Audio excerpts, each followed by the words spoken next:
بسم الله الرحمن الرحیم. سلام عرض می‌کنم به ملت شریف ایران. متاسفانه چون در کشور ما قانون شفافیت کامل نیست و همونم درست اجرا نمیشه، ما نماینده‌ها مجبوریم بعضی از اسنادی که به دستمون میرسه رو برای مردم شفاف بکنیم تا بدونن که بعضا چه اتفاقاتی میفته و این مانع رفتارهای غلط مسئولین بشه.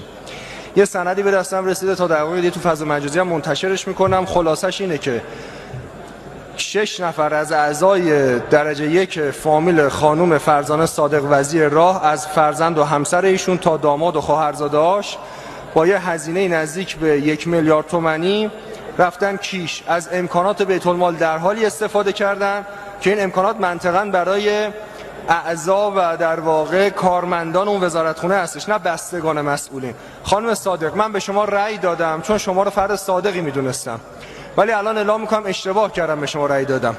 مسئله این هستش که جدای از مجلس که باید نسبت به این مسئله به عنوان دستگاه نظارتی ورود بکنه، من از دستگاه امنیتی هم میخوام به این مسئله قبل از اینکه بقیه اسناد امضا بشه ورود بکنن.